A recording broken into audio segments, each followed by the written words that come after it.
So maybe Maya, you were first. Maybe you can again come back to this question.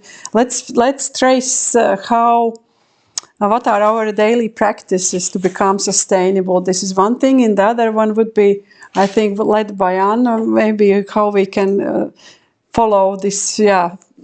Our consumption of the food change, so how we impact. So that basically are both kind of together almost, but let's start. Maya, come sit in the front, so and a coach. Yeah. Is that okay? Is it, yes. Well, I looked at our recipe book that is published every year by a kind of group of animal enthusiasts. And they publish around 150 recipes every year to recommend for people to eat vegan. And just out of kind of just curiosity, when I'm also receiving them, you get, if you subscribe, you can get a recipe per day or recipe per week, don't remember. And some kind of celebrity sharing their experience being a vegan for a day or an hour, I don't know.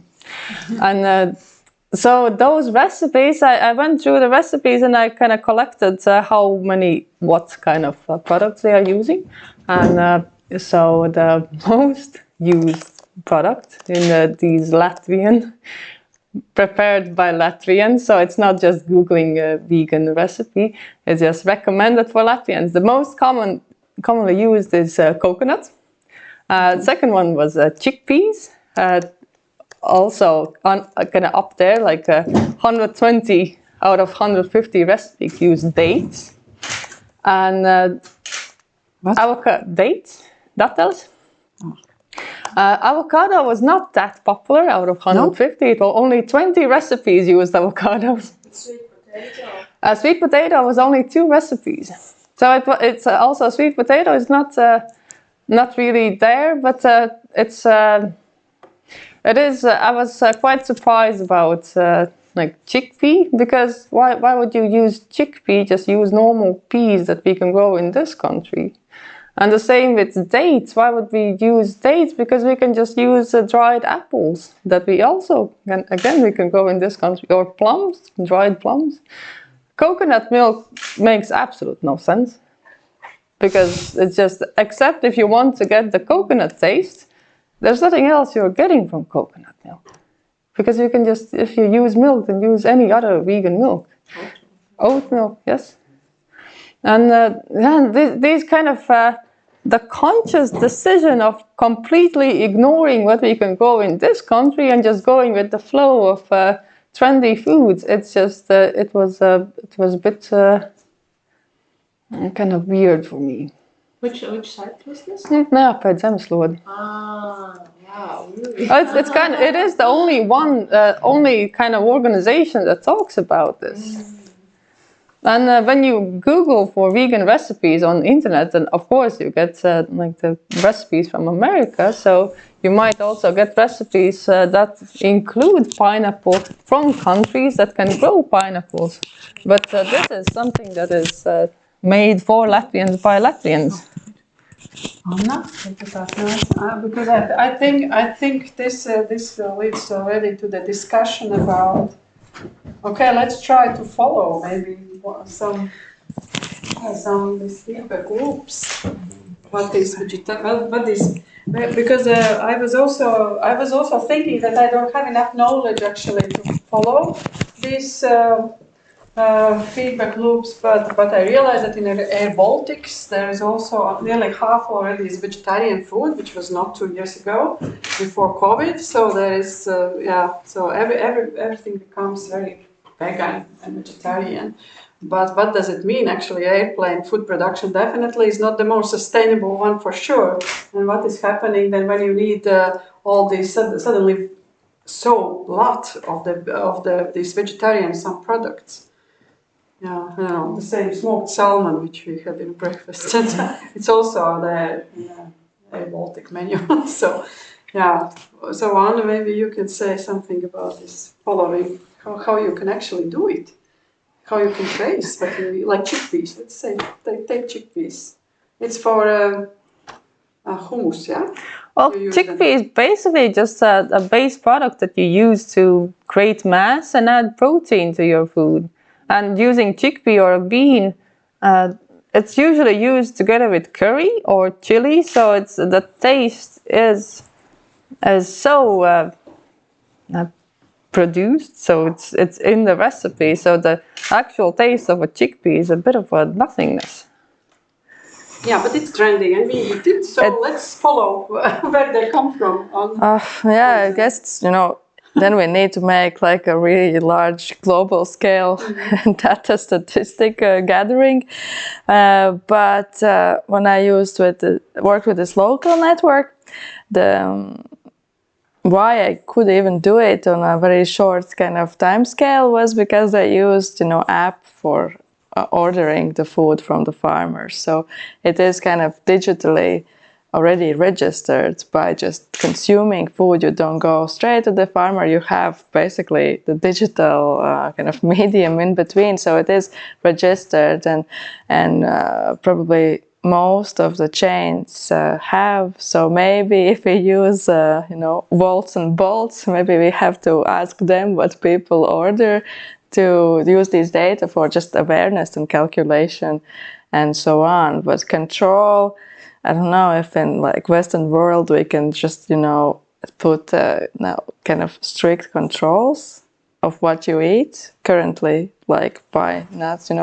It's something that kind of also tackles our human rights to choose our bodies, to choose what do we eat. So I guess we can't make such control measures. We could analyze some data statistics if it is anonymous, of course, again, not to really look into personal data. So yeah, it is difficult, I think, to measure data on like a large scale with all kind of personal data protection laws and so on. So I don't know what if I can say anything We will positive on this. Yeah, but also, how do you think? Well, the question for everybody.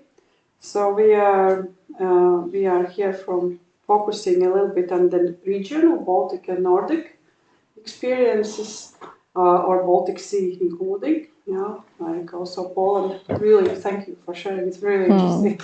So what you do, yeah, how you think we could combine these our best practices as artists with these policy guidelines which are coming, because these policies, so for them to make everything measurable, yeah, for the achievements, so they set up some indicators. For example, if they set up an indicator for the Creative Europe project, so that we should think about how much we reduce CO2s or eat vegan, whatever. I cannot imagine what they can imagine. But so then what are how you think these are, how much art can should be or can do about it? So I mean, where actually this I'm saying, I'm knowing these small parts, how we can make a new picture so together, because Europe has made a beautiful vision. So all Europe will become beautiful, except they forget that there is Eastern Europe, who will never come for 50%, will never become beautiful, because it's all these ugly houses. You see only beautiful places so far, but we can also bring you to the other part. Yeah. You will see in Irbene Radio Telescope, you will have free time to walk through this abandoned village as well. So you will see, and this is about 50% of Eastern Europe, which is never will be beautiful. So what to do with these spaces, and then also the Nordic country, which is almost 90% beautiful. So how, yeah, from everybody, just how you think where we could do for our own group, for example, even if we would like to bring up some of these topics for the future or for our own practices. So are there any thoughts about? There is this article, I don't remember where I read, it's like not scientific, just like free time article, which said kind of, the goal of artists is to get fame, like eternal fame, by manipulating material. And I guess this is something that must be changed, this meaning that you want to get eternal fame by making sculpture in iron, in steel, and stone, that kind of is left and protected and catered, and it's like a huge space is designated just for your creation. Yes, we could move towards more these kind of community practices and so on. Like, for example, when I work in food, everything is kind of afterwards eaten and nothing is left except some kind of documentation. And it's also interesting. People always ask, you don't play with food. This is what our parents have taught us still from these times when food was scarce. Now it's not. We just, we can't play with food, we better leave it packaged in our fridges, and then now it's like, now we can't eat it because, the date says it, we don't even sometimes smell it, just throw it out. And so it's actually interesting that we still have this mindset about, don't play with food, but how many resources are there that we really super easily play with? For example, when setting up an exhibition, everything is in plastic. There's like plastic annotations, there's you print works, graphic works on plastic. And this is also something that is used just for a super short time, like banners.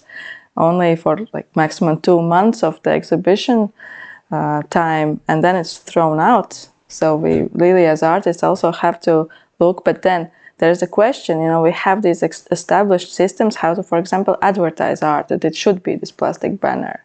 But how can we reach public by, for example, more sustainable means? We can, of course, there's a lot of things, but yes, for example, we had this sound art exhibition which got included in Latvian Museum Sustainable Exhibition kind of database, because we used experimental design, these sound panels made from sapropel, which is like dirt basically. Suddenly it's like, oh wow, so innovative. You can use not plastic sound panels, but something that is really made from sustainable material. But we still had a huge printed wall also with annotation for the looks. So there are questions. If we can, for example, move to more sustainable paints to use in printing, but probably we won't get this eternal fame with using these degrading materials. This goes to the question which Maya was asking: what we can give away from our practices, daily practices. But I think also there is one thing which a little bit worries me, is that. What if Europe will be, they all are not very well educated, and what if all these European administrators will be much faster than us, and we will have to follow their rules about saving CO2 for cultural events, about eating vegan in cultural events? What will happen if they will be coming with their rules earlier than us? Because we are used many of us have been used to be activists, coming first with the new ideas. But what if the other way around? If we will have to start following the rules? But why is that bad?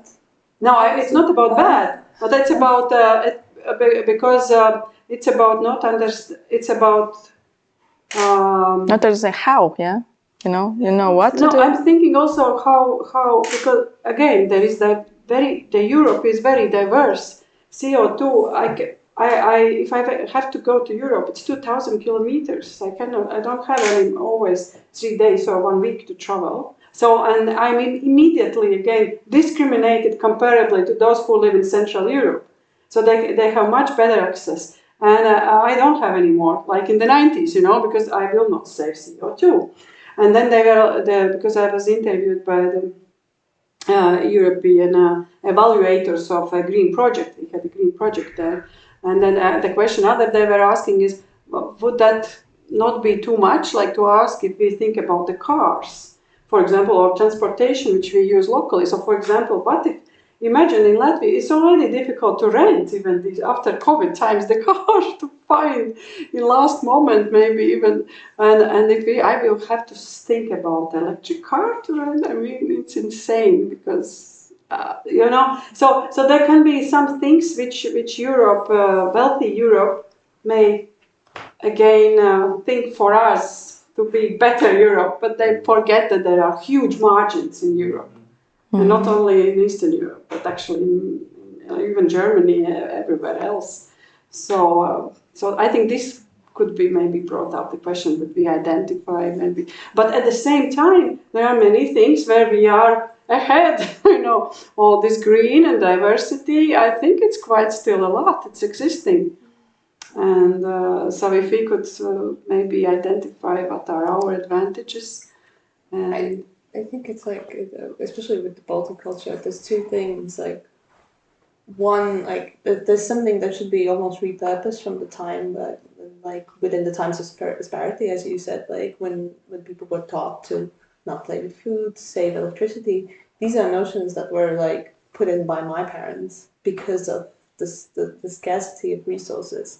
But now there's a different type of scarcity of resources that, like, if we still implement those, like Eastern Europe has those mentalities that they could re-implement for different reasons. So I would never leave the light on, not because I am scared to lose €1. I would not leave the light on because I kind of understand that it's bad for the environment. But it's like, it's almost like we have to revert back some of those like ideas about fixing things, especially like I think we did a project about it was kind of like a closet of curiosities, like especially talking about like a tinker post-Soviet man who like had this like stuff and he collected this stuff, but for the purpose of always fixing it and always kind of thinking about, oh, I'm not going to throw that out because I won't be able to get a new one in 2 years' time when I will need this one particular thing. So and then you live in trash. But it's also like, but if you look at it, like it's actually very sustainable because they always focused on never buying something, never like reaching out, making new things. There's also like it's so unsexy for us because we're like, oh, like trash, but actually, like there's a type of sustainability within there, like resource management. Okay, let me argue because, for example, in the Soviet times, if I know my father also took care about the family and brought things which suddenly were available. There still are piles of paper, 40 years old. So I'm not sure if it's very much a sustainable way was to collect all the trash, because we luckily get finally of many things away what he has brought, because nothing was available, but you need it. So instead you always brought things which you don't need, but which you might use sometimes. No, it's not to the extreme. It's not like everything. No, it's not extreme. It's like it was like so you were living surrounded by the things which you might need, but actually you needed about 2% of those 5. So I'm not so sure about that. The old way was more sustainable. Yeah. Yes and no, but it's kind of like it's not just about like the old way, but I just think about whenever people practices like especially how people perform life and art projects, like when people can order things on Amazon in 2 days' time, and then it's like, why would I leave? Why? It's about kind of. Yeah, but this is changing a little bit. Maybe in Germany you get 2 days. Here you need 2 weeks and maybe 2 months, and maybe it's not delivered anymore. So it's already after COVID time we go back again to this time. So that's why I think all world is but these different practices, what we can do with them if we could somehow balance better, then maybe I think a good question is also to think what sustainability leads for. If it's leading to more consumption, or it's leading to storage more energy, or to centralize, or to separate. So what is the purpose of this discourse? No? Yeah, I think so. But Question. it's we don't use resources when we don't do anything. So the best way how to be insanely self-sustainable is just move to a countryside, grow your potatoes, and forage, And die young. and don't buy things. You won't be using anything. You can just be active during the day when there's daylight, so you don't actually need to use electricity, and just work with your hands, work with your just human energy. You don't need like any type of transportation. But that is not the way how we want to live. It's the very few people want to live as hermits or communities or families in this sustainable type of way. We want to live in a kind of convenience, and we want to sometimes drink wine, eat pineapples, eat coconut milk and avocado sandwiches.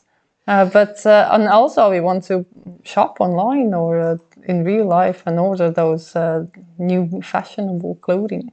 And there's a question if we can grow everything, like here in Latvia, we maybe can grow pretty diverse menu in our backyard, but there are parts of the world where it's not. You even need to go to pick up food, like for food, not water, for like several hours a day. But that's why I started doing hydroponics and aquaponics, because even if you don't have soil, as a lot of places don't, because the soil is dirty, the groundwater is dirty, or it's just there's no place for it, and hydroponics, aquaponics will use. It doesn't need water. And for example, if a plant that you grow in soil, you have to water it. But in aquaponics, you just that the amount of water that you need doesn't change, and that the water, if you hold it inside in some kind of bucket, it doesn't evaporate. So there's actually very little water that you need to use to grow your food. But if the plants get illnesses? No, well, that is a different thing. But in the same problem is in a garden. If you get the disease, then that's have to deal with it. Can you grow all plants? Is there like a certain type? Well, I always recommend using common sense. So, but whatever you might want to grow, is just think about it if it makes sense. Like growing potatoes in aquaponics, it doesn't make any sense. Vegetables. Yeah, and but anything else, it's just Tomatoes? Yeah, salads. I grow. Sorry. Tomatoes? Yeah, I can grow tomatoes, cucumbers, salads. But depends on the place, on the size of the place that you have. It's just you have to make certain that if you want to grow the tomato bushes, you need to have room for that bush. But leaf vegetables are good for the cognitive health, as now I'm researching dementia. Yeah, I had it in my family, so I had to look at the risks and how much you can prevent. And like 60% of risks you can't prevent. It's genetics or like bad luck. But 40% of kind of risks you can prevent. And the good habits to have good cognitive health is socializing, good sleep, and very important is actually pollution is a really big risk for actually getting cognitive also problems. And some Californians, as the problem solvers, they have developed this mind diet, which is based on Mediterranean diet. And most of the things you have to eat is leafy greens, colorful vegetables, non-starchy vegetables. So this means basically the ones that grow above the ground, and a lot of whole grain products, and very little bit of protein, and even less of fat But yeah.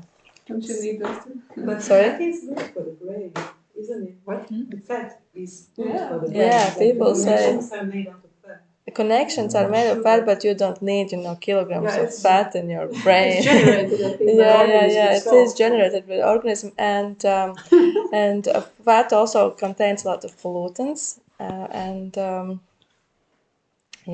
But the most important thing is to keep good vessel quality, blood vessel quality. So it's really like well oxygenized our brain. So we also need to exercise and do things physically. So yeah, maybe growing our leaf vegetables is the way also to keep good brain health. This mental health is it's gardening is one of the recommendations how to relieve stress and deal with anxiety, and also gardening is one of the first recommendations that you get when you kind of want to self-medicate and deal with anxiety, depression, or kind of just any type of burnout type. Wasn't it? I heard this one interesting fact. I mean, I don't know if it's for all plants, but that it's proof that some plants give out this hormone that people inhale that makes them happier. Well, And that's it's a type of but those are you can find research about how bacteria that lives in soil can improve your mood with this. No, but like as in. But I do believe that. There's absolute. I think this is such a tiny little thing that I don't think we should focus on kind of. Just interesting. Yeah, but it is just. Watered down. It's in the sun. Sustainability.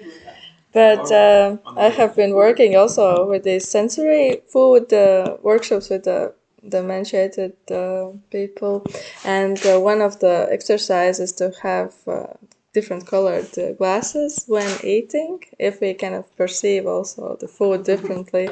And one interesting resolution was last time people said that when eating with kind of green filtered glasses, the food tastes sweeter. Yes, but I have read, that green makes us just happy. Gardening, green color makes us happy, and I worked to depict, the bad dementia statistics with the dairy products, which are on the really no list. Like there's a lot of fats, not fat, milk products, dairy products, like it's like they're fat and not good for the brain health, and these good products, when you look at them, they're super also actually mentally stimulating because they are very colorful, different kinds of textures. You need to cater for all these vegetables to kind of also consume them, and just you look at this menu and it's like so colorful and just gives you joy. And also this green color gives you joy. So but for physical exercises, gardening never has been on the top list No. because you can really On the back. or you have to go like in a modern greenhouse. You need lift it up. Lift up, something. It's also more inclusive for different. Yeah, but that's for pleasure for sure. That's very relaxing. And gardening is also linked to happiness because in people with lower than average income, gardening gives them more life satisfaction. And the explanation could be that at least some parts of your life, you know that your family will not starve because you at least have some food. So that is always a bit kind of interesting for me, that gardening can help you kind of relieve some pressure from your just finances.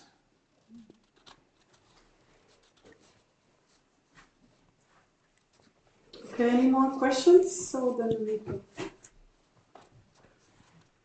Have you heard of Climbore? Cooking sections in London? Have you heard of this group? No? I think you'd find it kind of interesting. They do like a lot of food related projects. And How was the name? Cooking sections? Cooking sections. They did this project in Wales where they have this like dining table and they really like, and they practice not vegetarianism, but carnivore. So they eat according to sustainability. So they don't Invasive eat species, meat, yeah. but they eat invasive species and they eat mussels because they're really good for like re-establishing water ecologies. Yeah. And they made this table of in Wales that essentially is a dining table, and they made these like mussel growing bags there, and like people would come and eat the mussels. So it's like it was like an immersive experience because of the tide. As the tide would go up, the mussels would kind of generate, and when the tide would go down, people would come and eat. So yeah, maybe. Okay. And they also did research on salmon farming, which is amazing. That's interesting too. Okay, Yeah, were just saying thinking something. I mean, there's this. I find really valuable this kind of like personal level or private level of practices, no, or being aware, no, of all these ecosystems of the food and resources, no. But I mean, there's this discourse also of recycling and kind of like a private shame of not doing something, no, about the environment. But at the same time, this is kind of like giving distraction also for bigger companies to like the pollution also. It's more about always about the personal guilt of what you do to the environment. But on the other hand, no, there's the big politics, not the scale of exactly. Yeah, we all know the story of the first climate-aware pollution ad being produced by Pepsi and other bottled drink companies to really like frame that, oh, you consumer put all this trash on the Because shelf. in reality, as a person, you can reduce very little, even if you completely reduce any CO2 intake.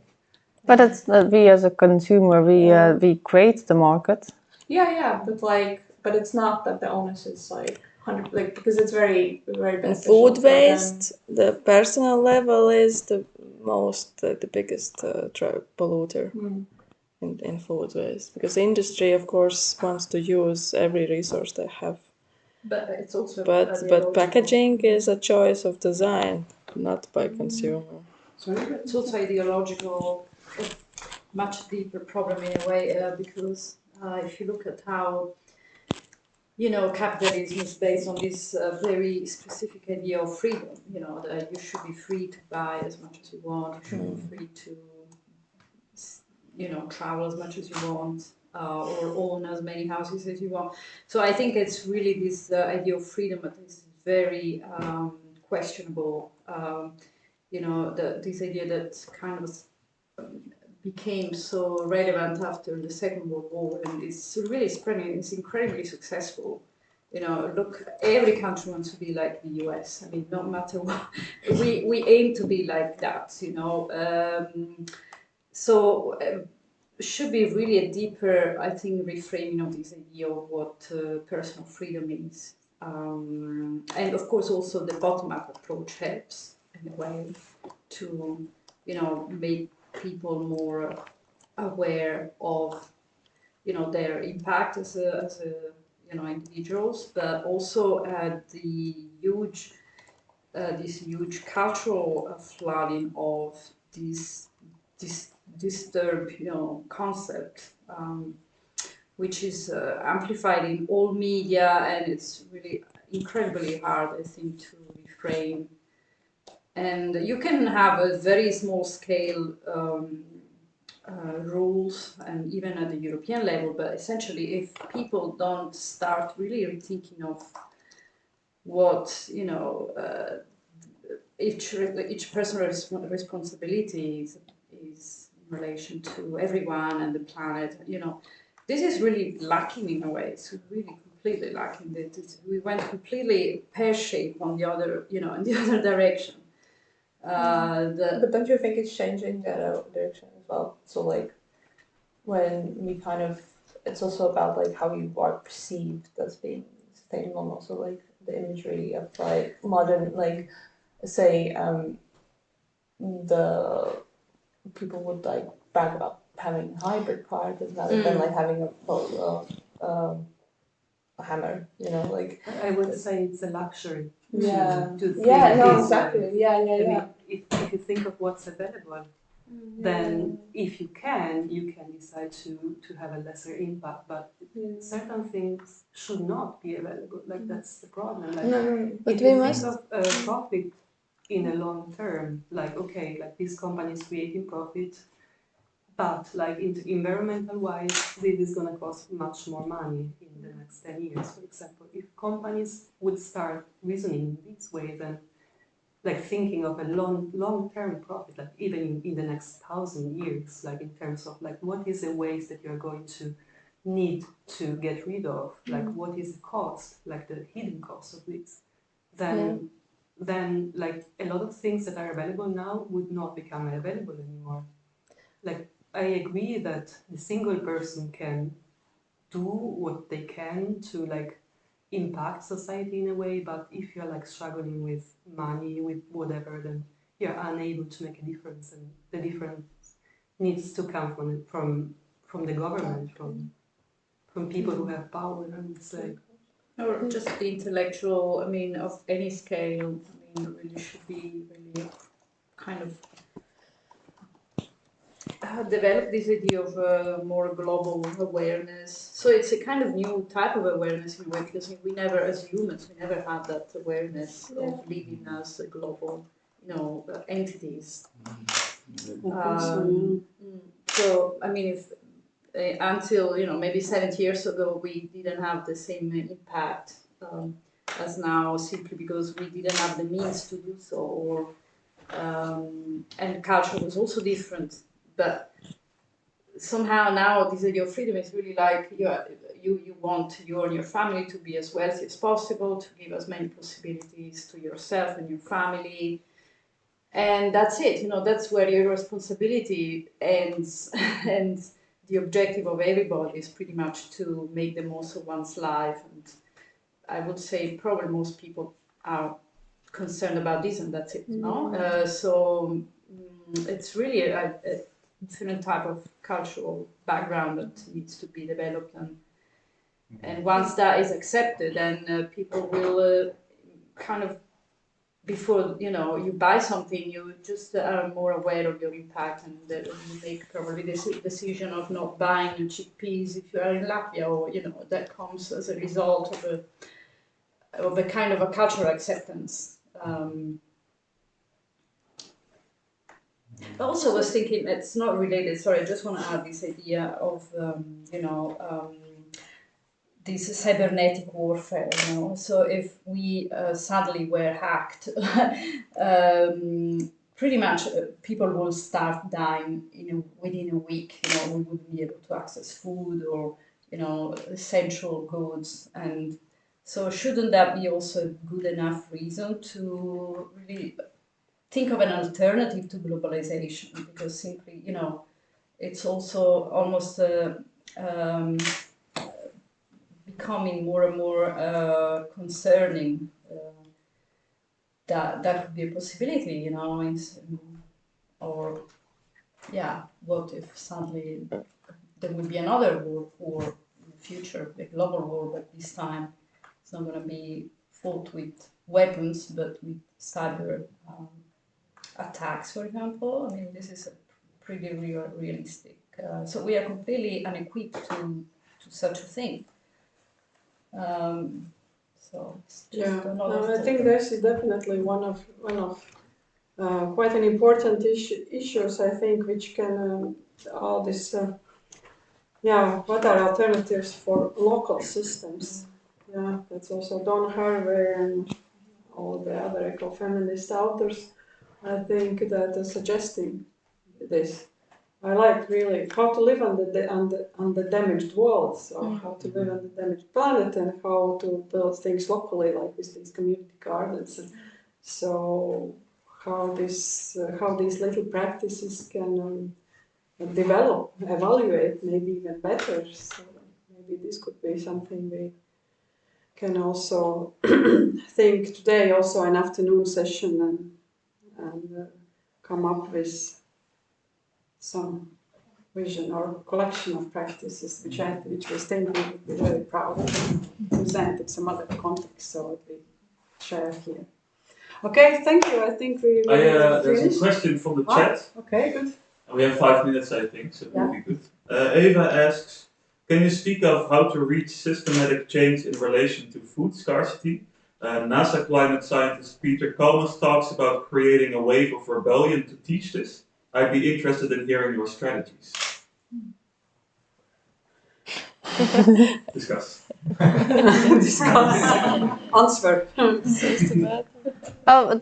When working with kind of workshops, and also when I've made a kind of public garden, I never realized that for me growing food, there's just the skill and understanding of how to grow food. For me, is something that comes from my family, and I've been taught to do this. But it's not normal for most people. It is in the people's that I met in workshops, it's very hard to tell a person. So you take the seedling and you kind of gently rinse the root, and then you put it in this hydroponic system. What the child does is just with full hand does this. And so this is how I clean it, because they have this insane disconnect about, like, between me and the child, how we've been raised. So growing food is not a skill that comes naturally to people. It's a skill the same as writing, reading is something that has to be taught to a small child from the very beginning. And this natural process of how to grow food and just seasons changing, it's not something that is natural to us. So if there would be a movement how to start teaching children and humans how to be more natural, it comes from learning to read, learning to write, and learning how to grow food. It's just another skill that should be included in kindergartens or in families. The word agriculture, no, it's already a knowledge or an expert of wisdom. So. I'm uncertain if that answers the question, but that would be my observation of why. Eva agrees, education is important. Yeah, education can be done.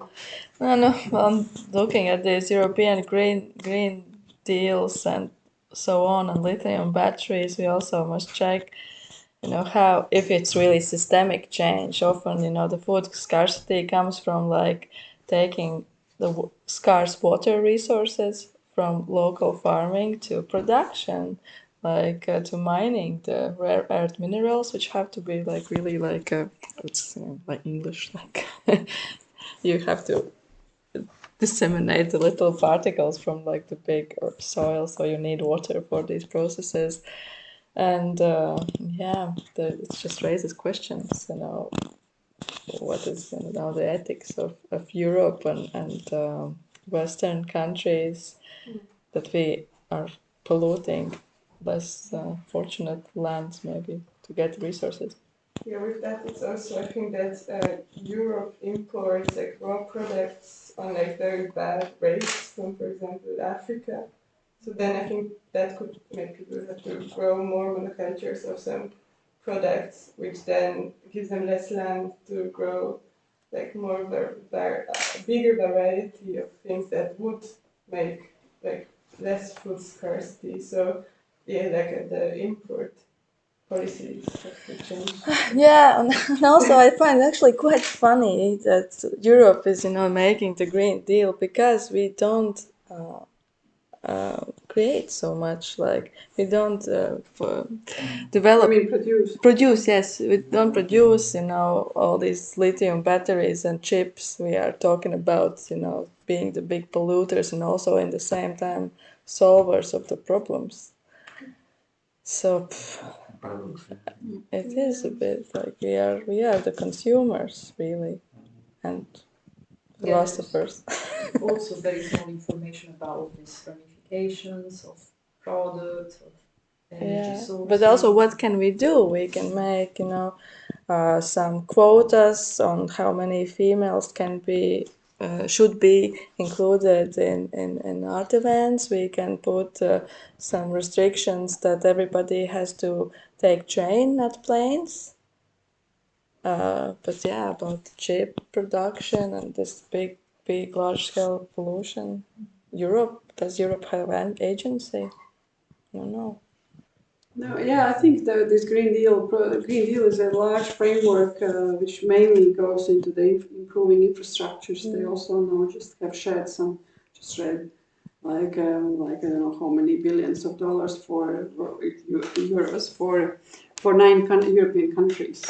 So Lithuania is there, Poland, Czechia, but Latvia and Estonia, no. So this is for the green infrastructure. And these I think are the most important. How they will deal with the green and ecological and environmental issues. But as for art and culture, there is this new Bauhaus, which I now start to understand, which of course relates very much to this Green Deal, but the new Bauhaus relates to cultural aesthetics as a paradigm or a perspective, which also could contribute for the future somehow. So that's probably our, we can use as a benefit, so to bring our green ideas into make more public and raise awareness. But I really liked last year the new Bauhaus had a public project about they had workshops and kind of exhibitions, and they went to schools with like a ugly potato costume to explain people that ugly food is still food.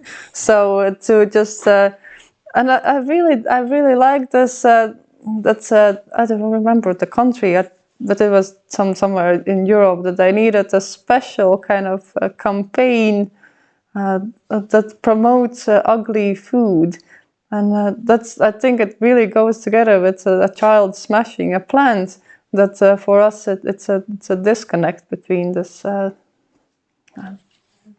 not being natural and just accepting that we are animals and we can also eat ugly potatoes.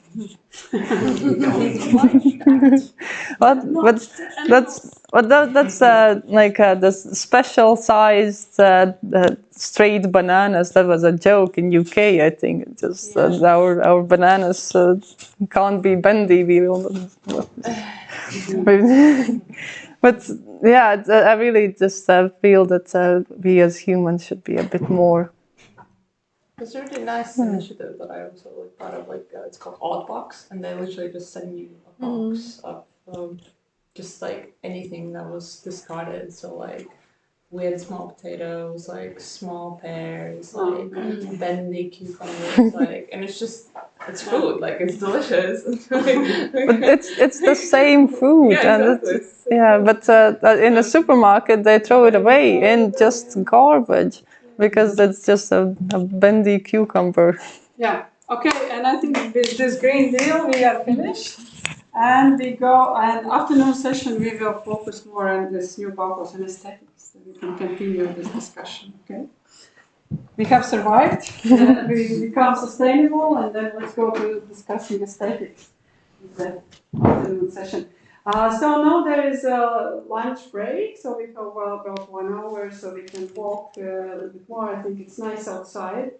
And lunch is coming, so we will have some salads or so, and then a workshop by Ridis and on battery will be outside or in the greenhouse.